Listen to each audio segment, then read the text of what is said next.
마가복음을 계속 보고 있습니다.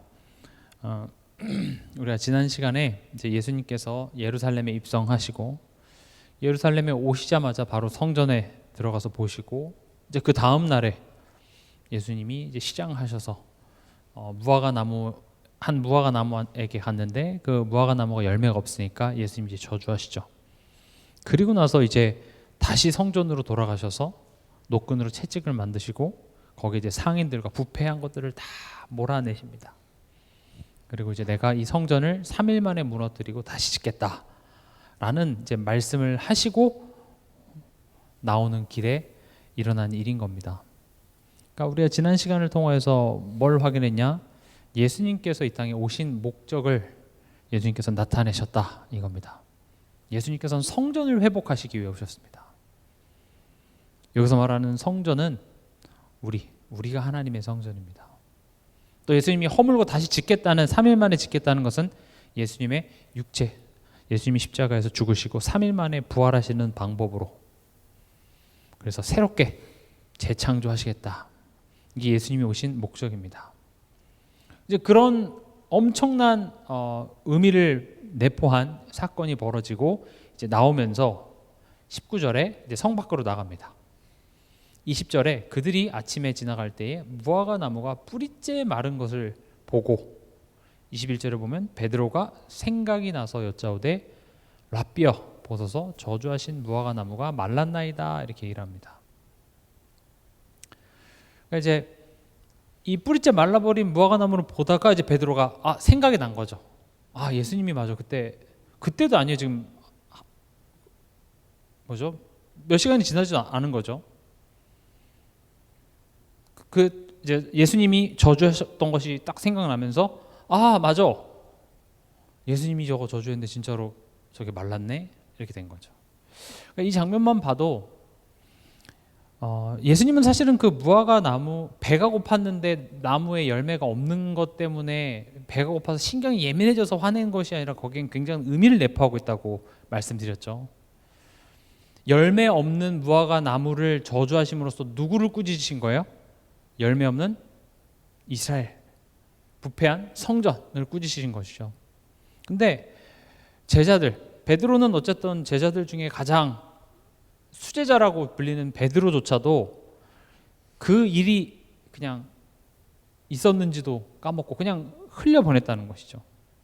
그 의미에 대한 그 일에 대한 어떤 의미도 다 잊어버리고 있었던 베드로. 그러니까 이걸 보면서도 사실은 우리 삶 속에 일어나는 여러 가지 만남, 사건 이게 사실은 거기에 하나님이 내게 주시는 메시지가 들어있는 겁니다.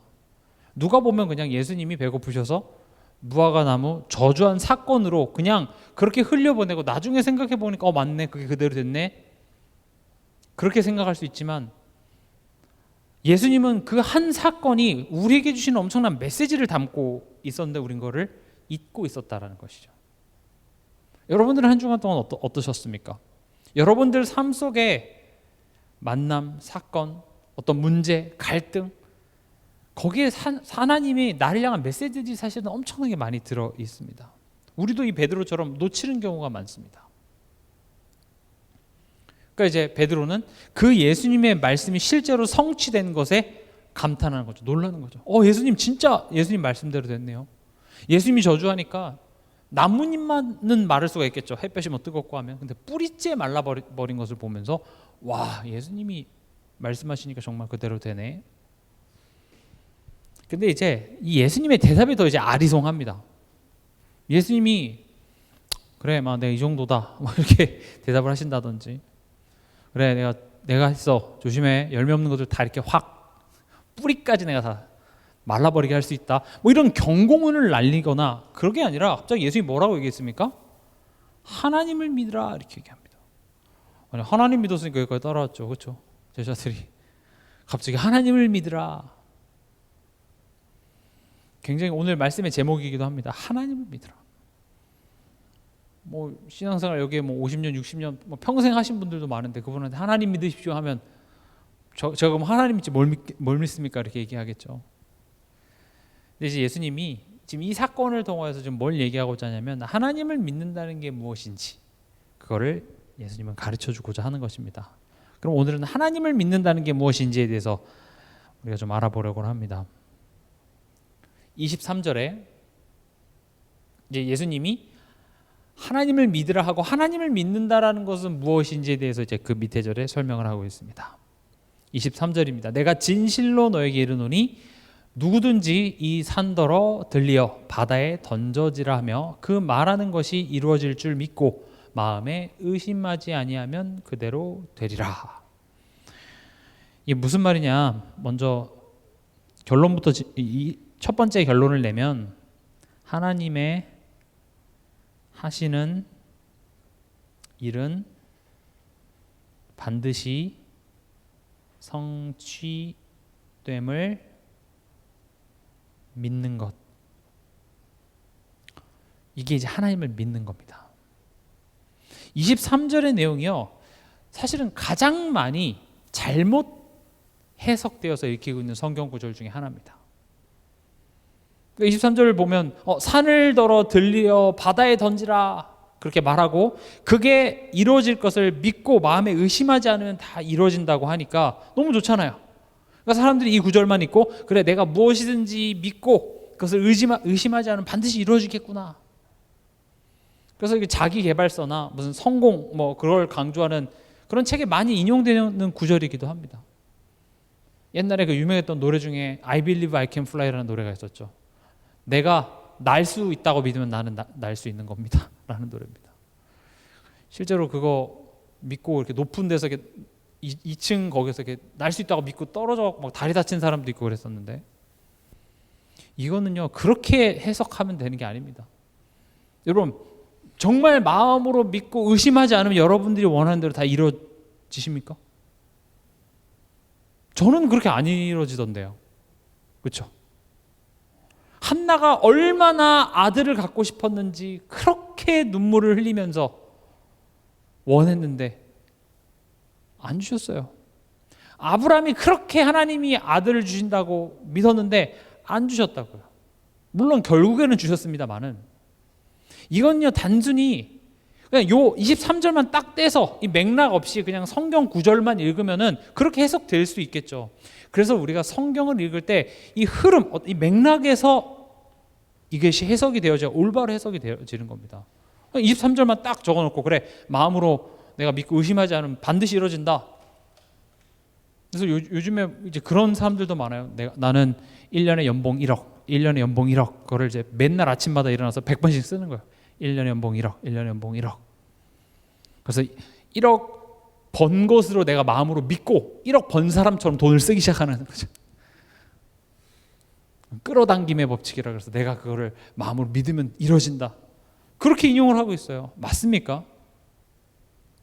여기서요, 이 산이라는 것은요 감람산을 의미합니다. 이 산, 예수님이 지금 감람산에서 저기 예루살렘 성전에 있는 시온산을 바라보시면서 이 산, 감람산, 의미적으로는요 예루살렘 성전을 의미합니다. 그리고 바다에 던진다, 이 바다는 죽음, 심판 이런 걸 의미하죠. 그렇죠?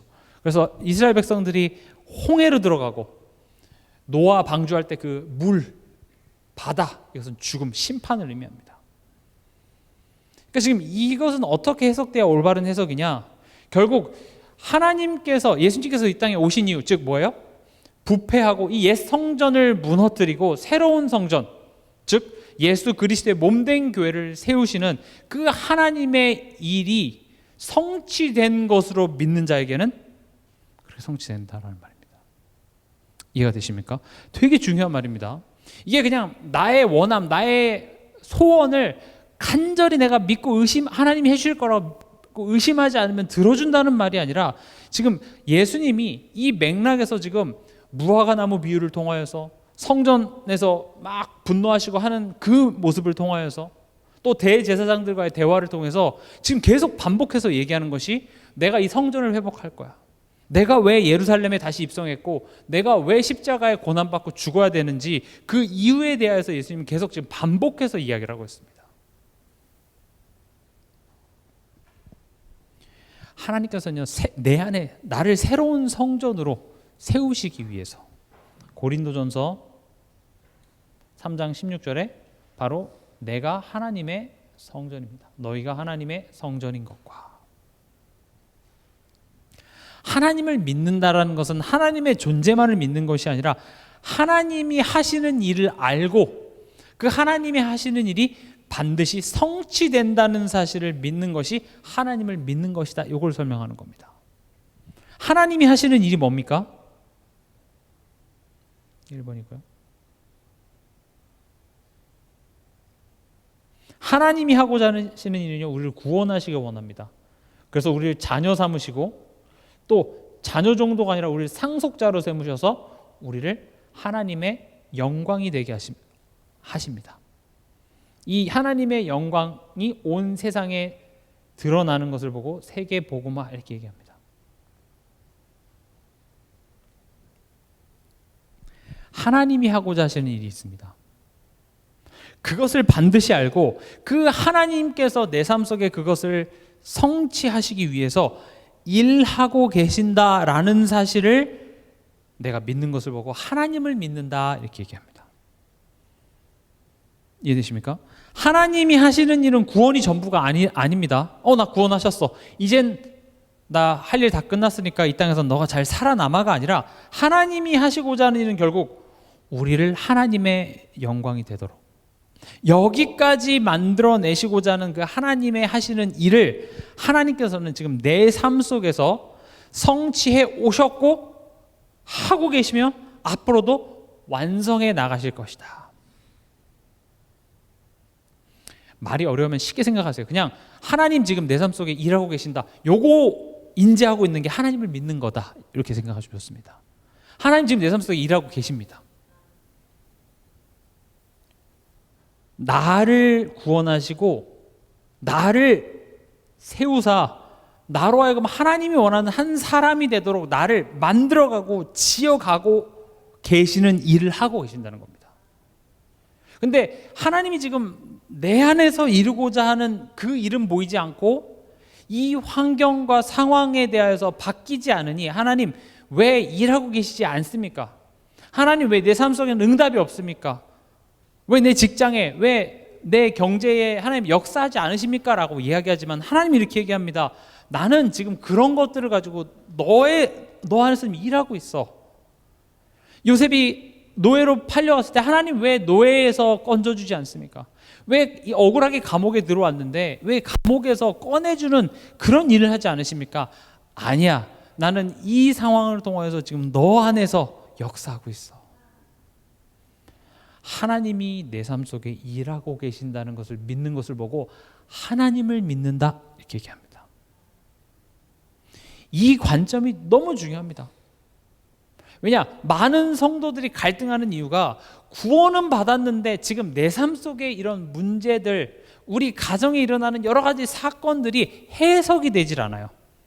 우리가 하는 해석은 뭐죠? 내가 하나님한테 뭔가 열심히 하지 않아서 종교적인 어떤 관점으로밖에 그것을 해석하지 못하지 하나님이 지금 내 안에 뭔가를 만들어가고 있다고 생각하지 못한다고요. 그러니까 이걸 어떤 식으로 종교적으로 해석하거나 아니면 나를 힘들게 하는 이 모든 것들은 다 이게 사단이라고 해석해버리면 쉽습니다. 얼마나 명쾌해요. 그래서 그 사단을 꺾고 야 다 사단, 저러는 것도 사단. 그럼 그 사단만 꺾어내면 되니까요. 여러분들이 성경을 보시면 하나님께서는 사단의 활동을 통해서도 하나님께서는 하나님의 일을 이뤄가십니다. 가장 대표적인 예가 뭡니까? 마귀가 가룟 유다 마음에 예수 팔려는 생각을 넣었죠.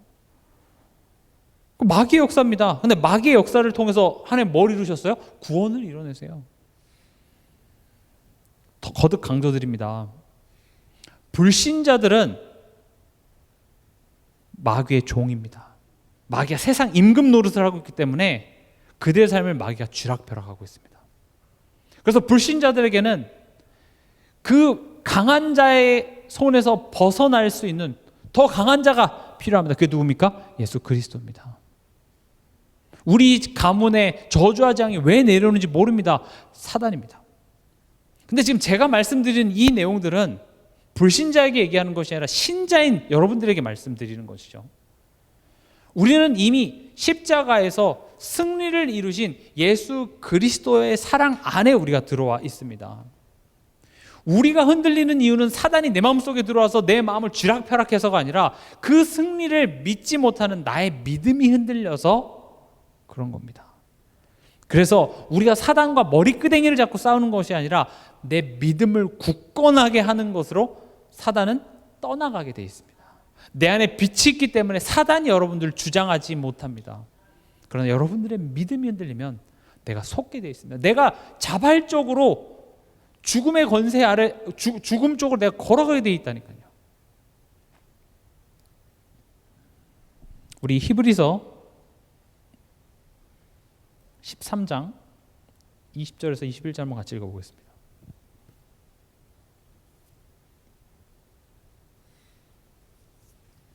히브리서 13장 20절에서 21절.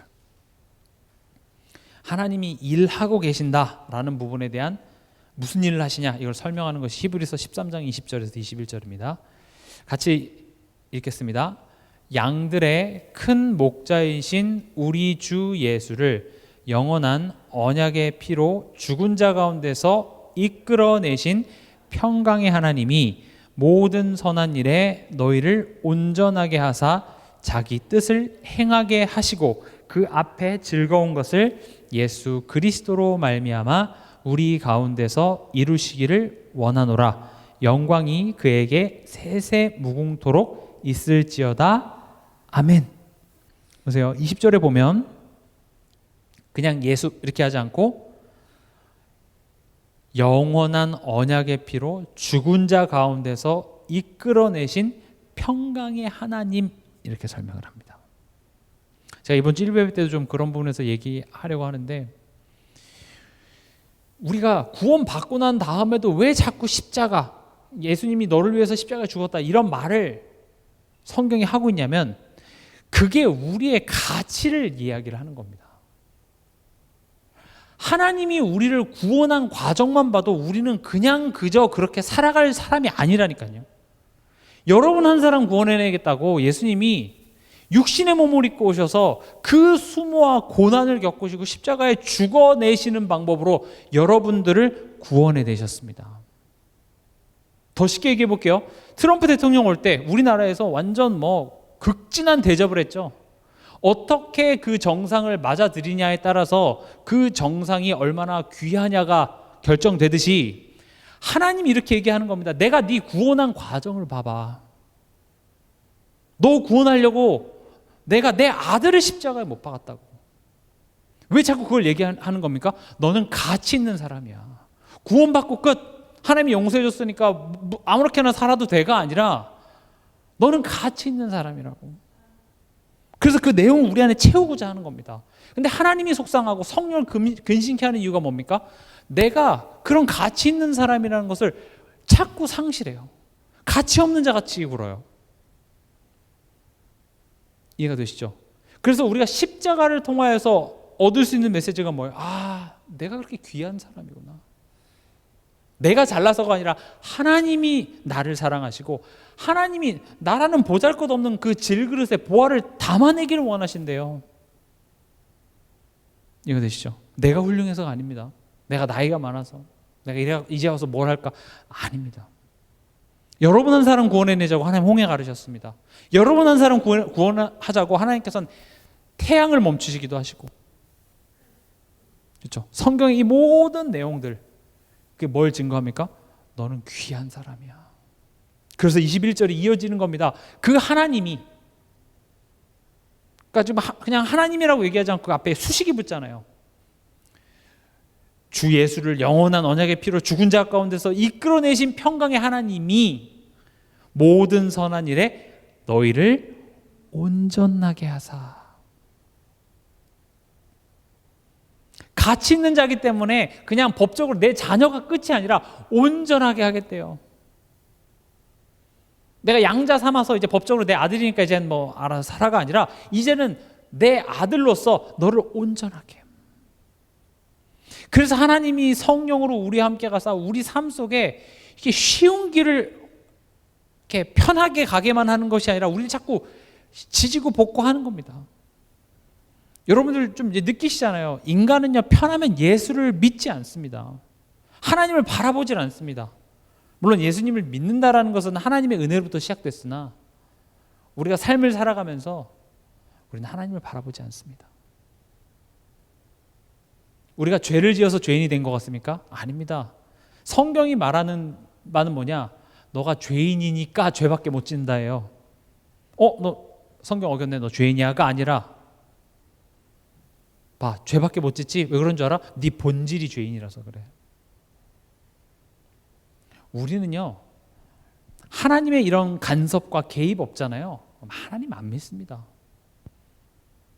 예수님을 내가 영접하고 내가 교회에 장로고 집사고 목사라 할지라도 하나님이 도우심 없으면요, 별 볼 일 없습니다. 창녀나 목사나 다를 바가 없다니까요. 하나님 앞에서는.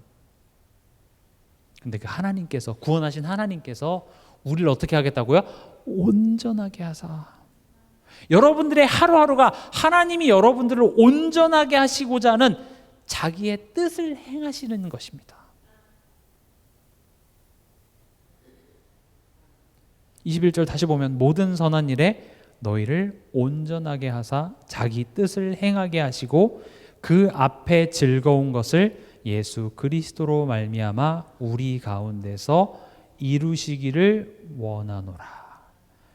어디 안에서요? 저 아프리카에서요?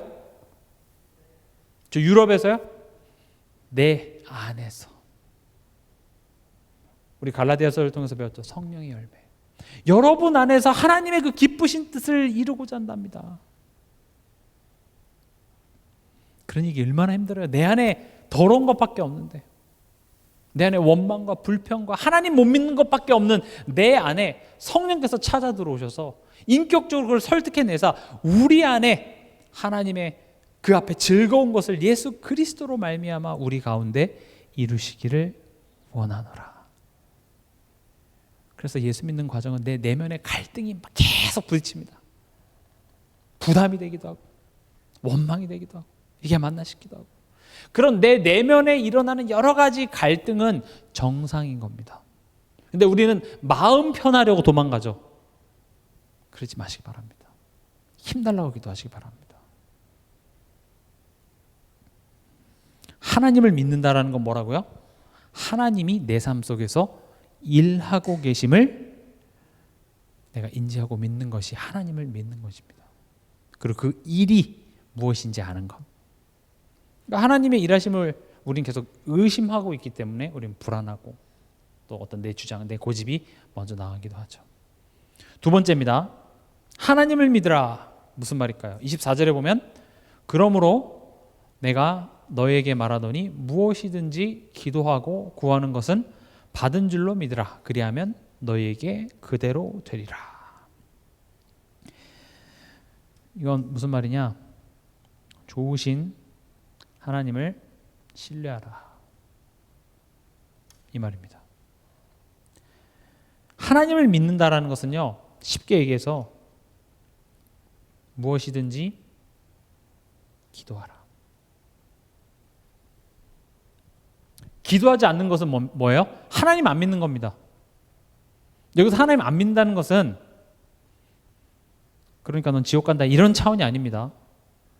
우리가 예수 그리스도로 말미암아 하나님의 은혜로 말미암아 우리를 의롭다 여겨주셨기 때문에 우리가 하나님을 못 믿어도 그것이 우리의 운명이 되지 않습니다. 탈락이 되지 않는 자리로 우리를 부르셨는데 이제 불러놓고 얘기하는 거죠. 지금 봐봐. 너가 내 자녀인데 너가 기도하지 않는다라는 것은 나를 안 믿는 거야. 그래서 하나님이 지금 베드로한테 새삼스럽게 얘기합니다. 하나님을 믿으라. 여러분 하나님 믿으시기 바랍니다.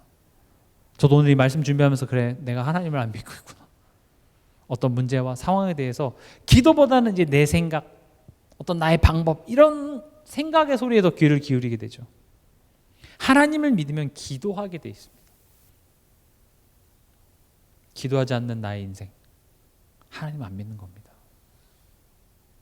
기도하는 그 시간에 내가 집에서 누워서 재밌는 영상 보고 있고 그냥 생각 없이 헤헤헤 이 현실을 잊게 만들어주는 그냥 나를 웃게 만드는 그런 영상 앞에서 내 배를 채우는 그런 음식 먹으면서 그게 전부인 것 마냥 살아가는 것, 그거 하나님 믿는 거 아닙니다. 우리 동산교회 성도들은 하나님을 믿으시기 바랍니다. 남 얘기할 필요 없습니다. 내가 지금 하나님을 믿고 있는지 돌아보시기 바랍니다. 무엇이든지 기도하래요. 하나님이 살아계시고 하나님이 내 기도를 듣는다는 사실을 믿는다면 기도하시기 바랍니다. 기도라는 것은요, 결국은 하나님의 뜻에 나를 맞추는 과정입니다. 기도의 결국은 뭐냐? 하나님의 뜻에 나를 맞추는 겁니다. 내가 그 하나님의 뜻에 설득당해서 결국 하나님의 뜻이 이루어지기 바랍니다. 예수님이 보여주셨죠. 이 잔을 내게서 옮겨주시옵소서. 안 죽게 해주시옵소서. 십자가 안 지게 해주시옵소서. 그러나 나의 원대로 마시고 아버지의 뜻대로 뜻이 이루어지길 바랍니다. 그래서 이 기도의 시작은 당연히 나의 연약함, 나의 도움 요청, 또 나의 어떤 필요로 시작이 됩니다. 시작은요. 그렇게 시작을 하죠. 아들 주세요. 하나님 무섭습니다. 하나님 이 경제 문제가 날 힘들게 합니다. 하나님 내 자녀가 내게 너무 걱정이 됩니다. 그런 것으로 시작됩니다. 무엇인지 기도하시기 바랍니다. 한나는 그 나의 필요, 내가 원하는 것을 달라고 기도하다가 결국 그 주시지 않는 상황을 통해서 하나님이 내게 이루고자 하는 그 하나님의 뜻이 내게 깨달아지게 됐죠. 그게 기도할 때 깨달아집니다. 그래서 무엇이든지 기도하시기 바랍니다.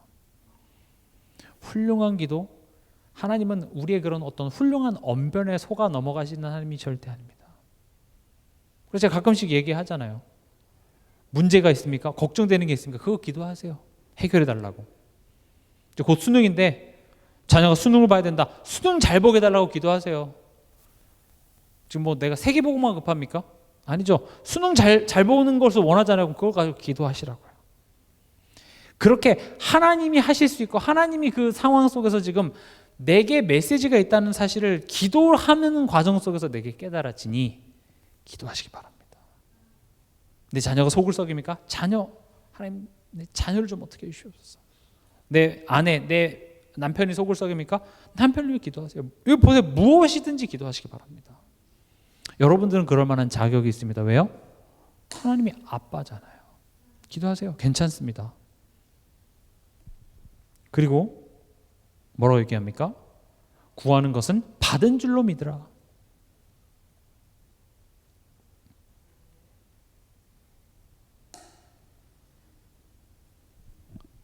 이거는요.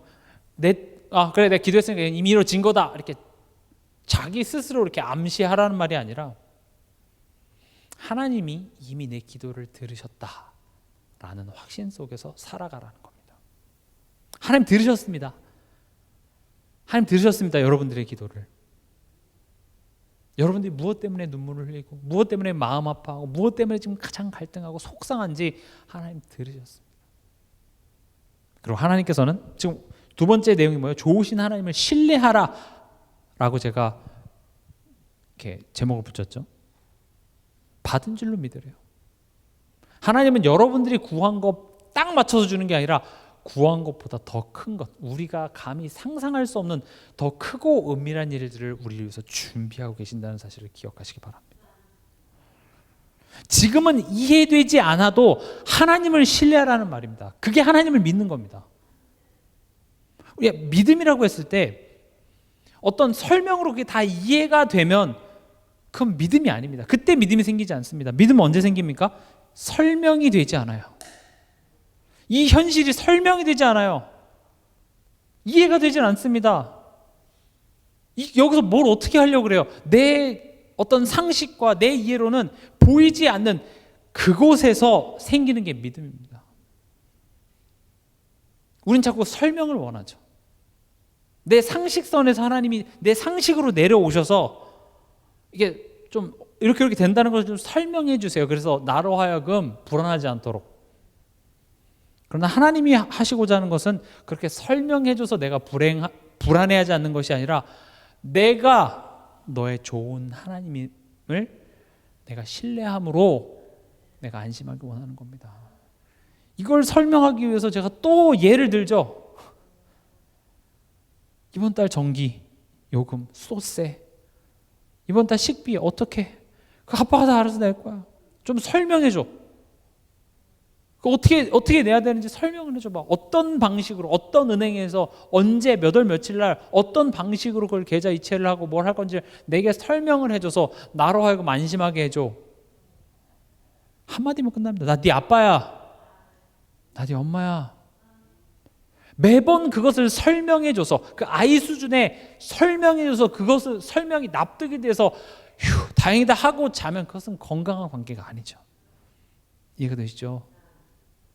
그래서 때로는 하나님이 거기에 대해서 설명해 주지 않습니다. 우리의 믿음이 약할 때는 하나님이 설명해 주시기도 합니다.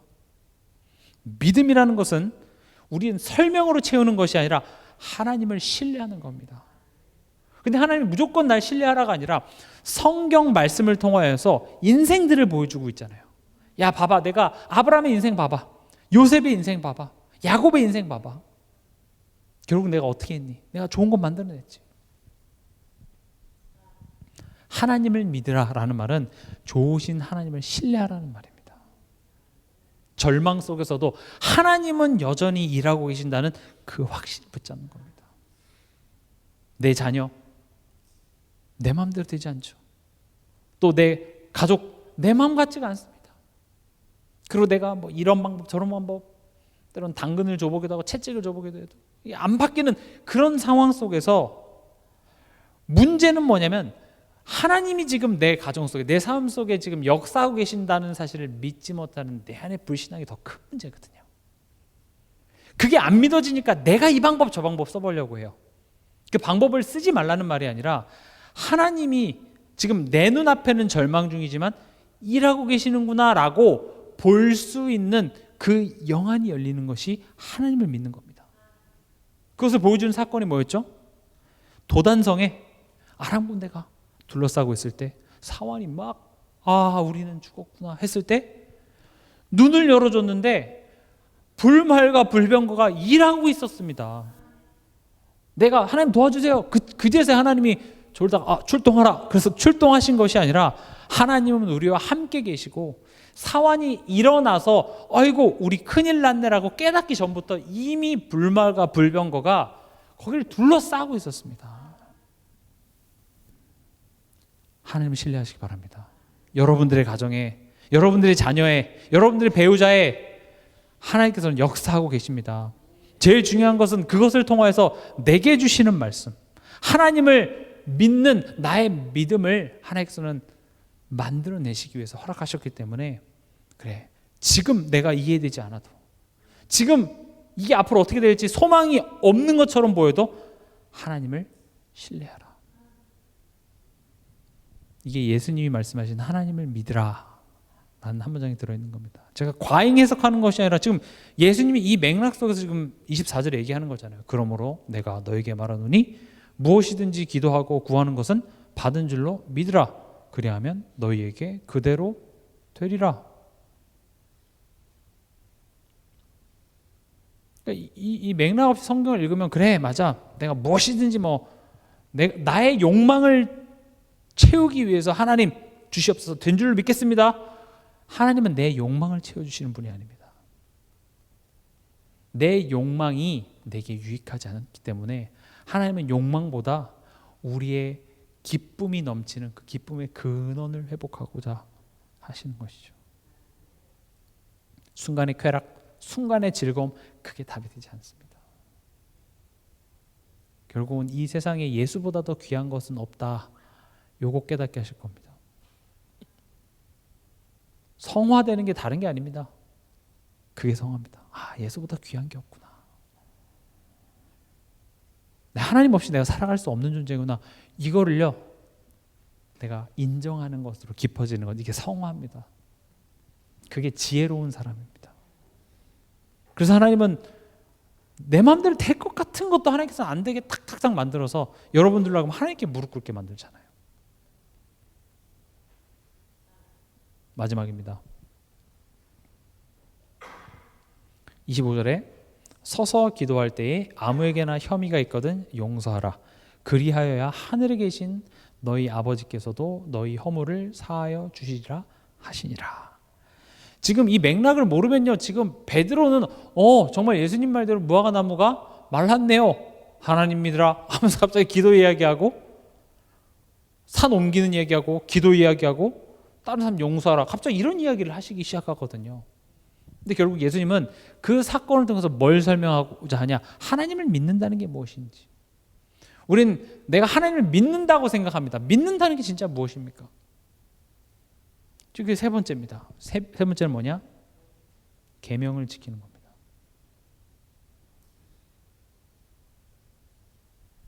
우리 말씀 찾아보겠습니다. 마태복음 22장입니다.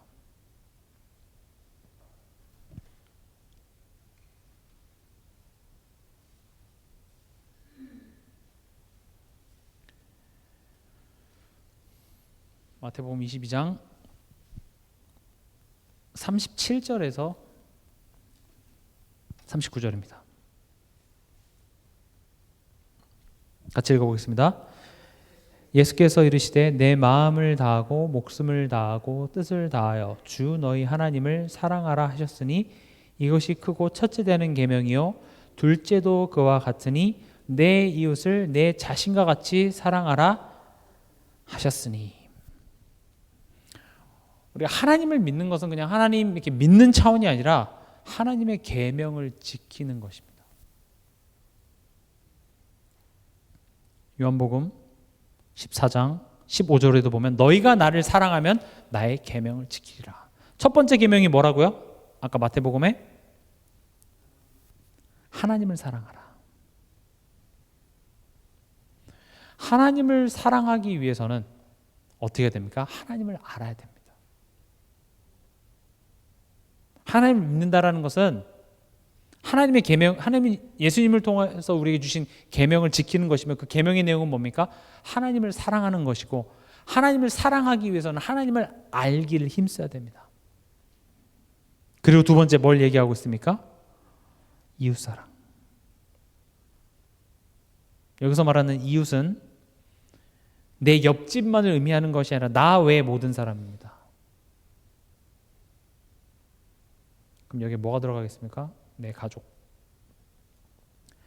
내 친구, 우리 교인, 성도들 등등이 되겠죠. 내 삶 속에 만나지는 모든 사람.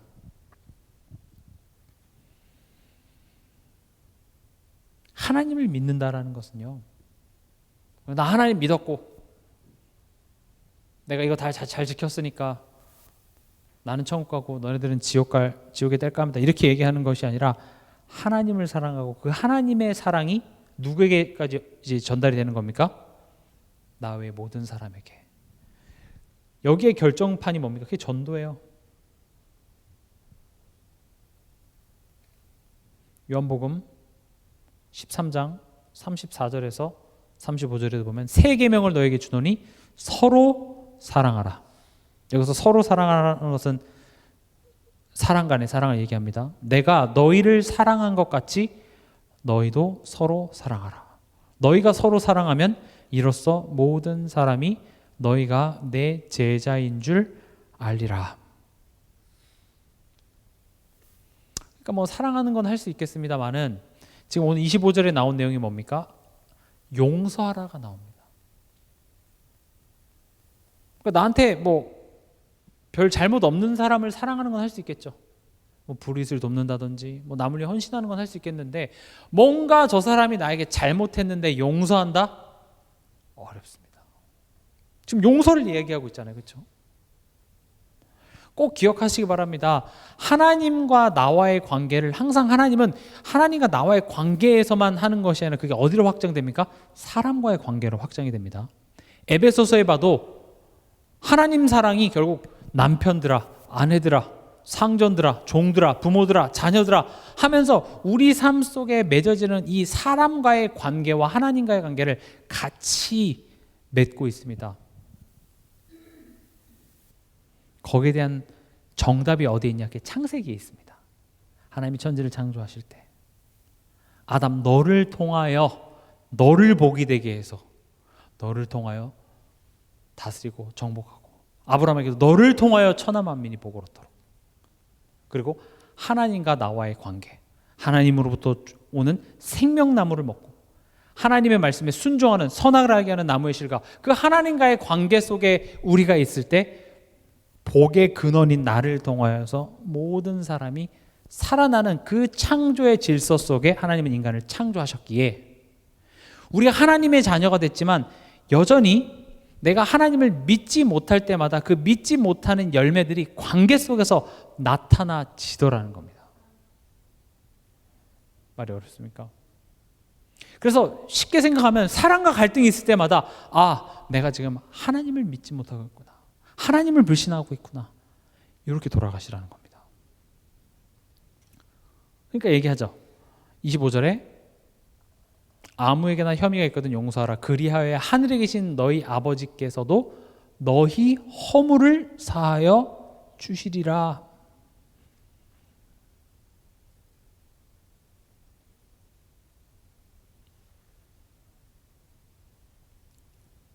내가 죄인임을 깨닫는 겁니다. 그리고 그 죄에 대해서 난 용서받은 자 이걸 아는 겁니다.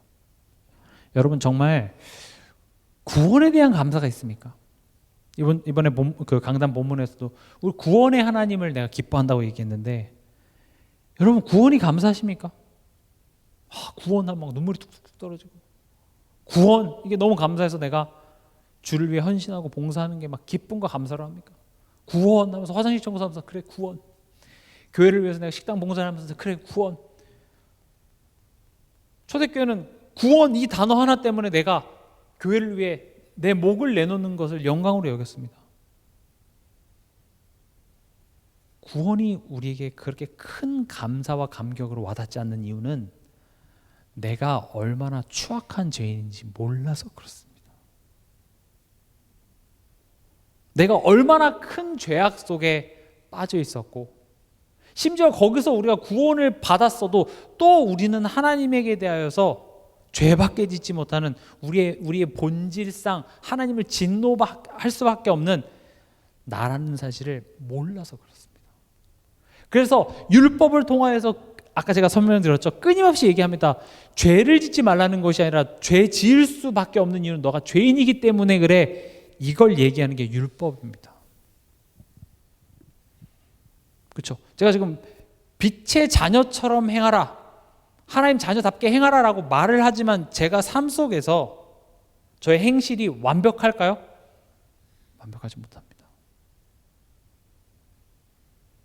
그것은 내가 그런 행동을 했기 때문에 내가 죄인이 되는 것이 아니라 그런 율법의 기준들을 통하여서 그래 나는 하나님의 은혜로 말미암은 사람이구나. 모든 것이 하나님이 나를 도우시고 이끄셔서 내가 여기 있는 것이지 내가 뭔가 내 인생의 주인이 돼서 내가 뭔가 할 수 있을 거라고 착각하는 나의 잘못된 생각을 깨내는 것입니다. 우린 용서받은 자입니다. 내가 얼마나 추악한 죄인인지 알아야 돼요. 그래서 저는 우상 숭배하지 말라 그랬어. 십계명에 나와 있잖아 하면서 어떤 다른 종교에서 절하는 사람만 보고 우상 숭배하면 안 돼. 물론 그렇게 하면 안 되겠지만 사실은 내 안에 있는 우상을 볼 수 있는 게 전 더 중요하다고 생각합니다. 그렇잖아요. 십계명에 보면 뭐라고 되어 있습니까? 나 외에 다른 신을 섬기지 말라. 굉장히 하나님께서는 중요하게 생각하는 계명입니다. 어떻습니까? 여러분 이번 한 주간 오직 하나님만 바라봤습니까? 유태인들이 아니라 초대교회 사람들은요 순교당했잖아요. 근데 순교당한 그 죄목이 뭐였냐? 무신론자입니다. 무슨 말이죠? 하나님 섬기다가 그렇게 됐는데 로마 때는 신이 누구였냐? 황제가 신이었습니다. 그래서 그 로마의 신이었던 황제를 섬기고 그 황제를 찬양하는 그런 축제에 참여하지 않기 때문에 너는 무신론자야 이렇게 되는 겁니다. 로마 시대 때는 정복을 하잖아요. 어떤 지역이나 나라를 정복하면 그 지역의 뭐 토착 신앙이라든지 이런 걸 존중해 줬습니다. 그래서 너네 할 거 다 해. 그러나 로마의 황제를 신으로 섬겨. 그럼 괜찮은 거예요. 그래서 정리를 해보면 초대교회 사람은요, 하나님을 예배해서 순교당하는 게 아니라 하나님만 예배해서 순교당한 거예요. 우리들은 순교 안 당해요. 우리는 하나님만 예배하지 않거든요. 이해가 되십니까? 초대교회 사람들은 하나님을 예배해서가 아니라 하나님만 예배해서 그래요. 난 로마의 황제를 주로 시인하지 않겠다. 오직 우리 주 이렇게 얘기하는 것 자체가 이건 우리는 그냥 뭐 수사라고 생각하지만 아닙니다. 이건 굉장한 발언이에요. 이때 당시에 주는 누구한테만 붙이는 거예요? 로마 황제한테만 붙이는 겁니다. 그러니까 내 하나님도 믿고 로마 황제도 섬기고 이러면 절대 핍박 안 당해요. 잘 살아갈 수 있습니다. 초대교회 성도들은요, 하나님만 섬겼어요. 예수만이 내 인생의 주인이십니다. 그분이 나의 주십니다. 그분이 나의 구원자십니다. 그래서 순교당한 거예요. 그거 외에는 다 우상숭배입니다, 사실은. 그럼 그렇게 따지고 보면 우리는 우상숭배 안 합니까? 오늘 하루도 우리는 엄청난 우상숭배 속에 있다가 옵니다. 10계명 중에 안 걸리는 게 단 하나도 없습니다. 남을 비판하고 비방하는 그 살인이라고 예수님께서는 오히려 율법보다 더 나가셨습니다. 왜 그러셨습니까? 그거 다 지키냐 마냐 그걸 얘기하고자 하는 게 아니라 너희는 이미 본질이 죄인이기 때문에 니네가 뭘 한다고 해서 그게 바뀌어지지가 않아.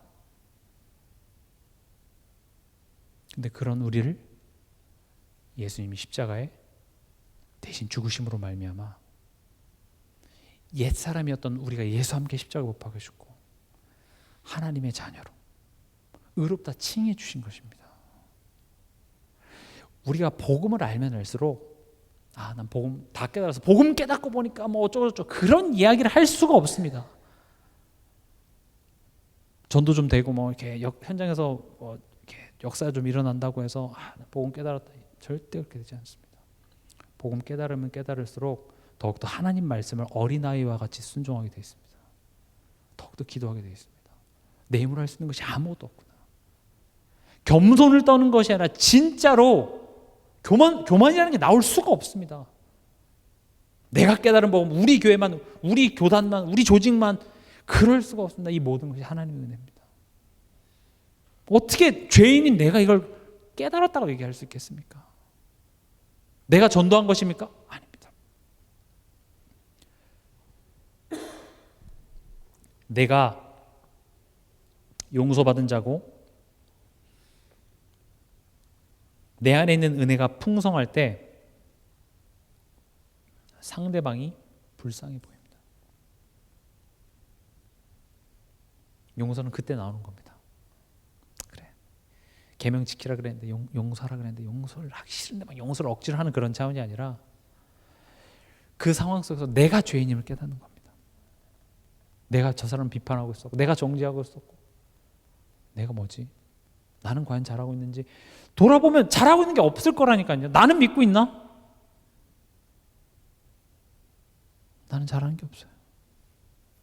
잘한 게 없는데 잘하지 못했기 때문에 벌을 주시는 게 아니라 잘하지 못했는데 하나님 더 큰 은혜와 사랑으로 나를 붙잡아 주시고 있는 그 하나님의 사랑을 깨닫게 되다 보면 내가 할 말이 없어집니다. 하나님 감사합니다. 은혜입니다. 그 은혜 속에 내가 그 은혜의 풍성함 속에서 나를 힘들게 하고 나를 핍박하고 나를 어렵게 만들었던 저 사람을 보면 용서이기 전에 불쌍해 보입니다. 하나님의 은혜 밖에 있는 사람은 불쌍한 겁니다. 내가 저주할 필요 없습니다. 왜냐? 나도 한때는 저 사람과 다를 바가 없었던 난데 하나님 나를 구원해 주셨거든요. 그때 나오는 게 용서입니다. 하나님이 나를 택하시고 나를 자녀 삼아서 하나님이 지금 내 인생을 가장 좋은 곳으로 인도하고 계신다는 사실을 믿는 믿음이 굳건하면 굳건할수록 용서 못할 사람이 없어집니다. 저는 잘 되냐? 안 됩니다. 저도 용서 안 될 때 많아요. 근데 제가 항상 쉽지 않습니다, 잘 안 됩니다 이런 말을 하는 이유는 그러니까 할 필요 없다가 아니라 그래서 연습이 필요하다고 얘기하는 겁니다. 이거 문제 어려워요? 어려워서 하지 말자는 게 아니라 그래서 연습이 필요하다고요. 틀릴 수 있습니다. 포기하지 마시기 바랍니다. 불가능하다는 말이 아닙니다. 연습이 필요합니다. 교회 안에서 연습하는 겁니다. 구역 안에서 연습하는 거고, 교회 안에서 이런저런 행사와 뭐 또 봉사와 헌신 그런 과정 속에서 연습을 하는 겁니다. 또 가정 안에서 연습하는 겁니다. 남편에게, 아내에게, 자녀에게, 부모에게 그런 관계 속에서 연습하는 겁니다. 그래서 뭔가 관계에서 딱 갈등이 일어났을 때 예전에도 말씀드렸죠. 내 안에 있는 게 나온 겁니다. 아, 내 안에 있는 추악한 것이. 물론 저 사람 때문에 내가 이렇게 화가 난 거지만 그 화는 내 안에 있는 게 나오는 겁니다. 아, 내 안에 이렇게 추악한 것이 있네. 근데 그 본질이 뭐예요? 이 추악한 것의 본질이 하나님 믿지 못하는 거거든요. 다 하나님 믿지 못해서 그래요. 아, 하나님 믿지 못하는 나구나. 하나님 믿지 못해서 인간은 지옥에 가게 됐습니다. 근데 나는 지옥에 가는 것이 아니라 예수 그리스도로 말미암아 나는 죄 없다 칭함을 받은 하나님의 자녀가 된 것입니다. 하나님의 은혜구나. 그 은혜의 풍성함이 결국 상대방에게 뭐로 나타나지는 겁니까? 용서로 나타나지는 겁니다. 그를 기억하시기 바랍니다. 나로부터 시작되는 복음입니다. 수요일에도 말씀드렸죠. 만남의 축복. 우린 나에게 도움될 사람, 내가 나에게 이득을 줄 사람, 그 만남의 축복을 기도하지만 하나님이 하고자 하는 것은 너가 복이 되게 해서 너 때문에 복 받을 사람, 너 때문에 이익 받을 사람, 너 만나서 잘 될 사람을 만나게 하시겠다는 거예요. 그렇죠?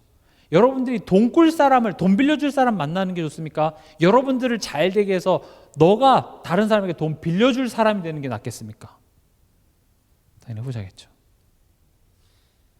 하나님은 이 인간관계 속에서 지금 계명을 지키라는 말을 우리가 그냥 그래 계명을 지켜 하나님을 사랑한다 그랬는데 이웃을 사랑하라 그랬는데 저 사람 날 힘들게 했는데 나 왜 용서가 안 되지? 용서 안 되네. 용서해야지. 이런 차원의 내용이 아니라 애초에 하나님이 나를 통하여 모든 사람을 살려내는 사람으로 나를 세우셨다는 사실을 기억하시기 바랍니다. 같은 수준이 돼서 싸우는 게 아니라 여러분들은 그 사람들을 살려낼 사람들입니다. 여러분들 어떻게든 친해져서 여러분들에게 떨어지는 그 콩고물로 잘 먹고 잘 살려고 사람들이 모이는 사람으로 여러분들 만들고자 한다라는 거예요. 이해가 되시죠? 그래서 여러분들이 나는 하나님으로 말미암아 살아갑니다. 하나님이 내게 복 주셔서 나에게 잘 됩니다가 여러분들 삶 속에 향기로, 입의 고백으로, 삶의 행동으로, 선택으로 드러나야 하나님 여러분들 축복하사 저 사람은 하나님이 축복해서 잘 되는 사람이구나, 이걸 드러내시겠다라는 거죠. 이해가 되시죠? 그래서 삶 속에서 고백하시라고요. 나는 하나님으로 말미암아. 그리고 자녀들에게 있어서도 특히 아이들 뭐 아르바이트를 한다든지 용돈을 주면 아빠가 용돈을 주는 거라고 생각하지 말고 하나님이 내게 복 주셔서, 하나님이 내게 축복 주셔서 나는 살아갑니다라는 고백을 어렸을 때부터 할 수 있도록 꼭 그런 훈련, 신앙의 훈련 해주시기 바랍니다. 말씀 맺겠습니다. 하나님을 믿으라. 첫 번째 뭐라고요? 하나님이 내 삶 속에 일하고 계심을 믿으라. 두 번째 뭡니까? 좋으신 하나님을 신뢰하라. 그 좋으신 하나님을 신뢰하는 사람의 삶에 나타나는 게 뭡니까? 무엇이든지 기도하는 겁니다. 그리고 기도하고 뭐예요? 받은 줄로 믿으라. 그리고 세 번째, 하나님을 믿는다는 건 뭡니까? 상대방을 용서할 수 있는 것입니다. 용서하기 전에 나 또한도 용서받은 사람이라는 것을 아는 것. 그 은혜의 풍성한 사람. 그래서 이 하나님의 사랑이 내게만 머무는 것이 아니라 또 다른 사람들에게 전달되어지는 것. 그래서 하나님을 믿으면 사람을 살리게 되어 있습니다. 하나님을 믿으면 전도하게 되어 있습니다. 이해가 되시죠? 전도가 목표가 아니라 전도는 열리는 열매입니다. 이거 혼돈하시면 안 됩니다. 우리는 예전에는 전도가 목적이었습니다. 전도는 목적이 아니라 열매입니다. 우리의 목적은 하나님의 영광이 되기 위한 한 사람으로 자라나는 것이 목적입니다. 내가 하나님이 원하는 사람으로 커가는, 성장해가는 과정 속에서 하나님께서 열게 하시는 게 전도인 겁니다. 근데 전도 열매가 맺히지 않는다는 것은 내가 지금 올바로 성장하지 못하고 있기 때문인 것이죠. 하나님을 믿으라. 이 말씀을 기억하시면서 오늘 밤에 여러분들이 간절히 하나님께 기도하시기 바랍니다. 하나님, 나의 믿음 없는 것을 도와주시옵소서. 믿음도 하나님이 주셔야 됩니다. 하나님이 간섭하고 역사해 주셔야 됩니다. 이 믿음의 선한 싸움 싸울 수 있도록 하나님 내 심령을 붙잡아 주시옵소서. 오늘 밤 이 말씀 붙잡고 기도하면서 치유되는 그런 밤 되시길 주님의 이름으로 축원합니다.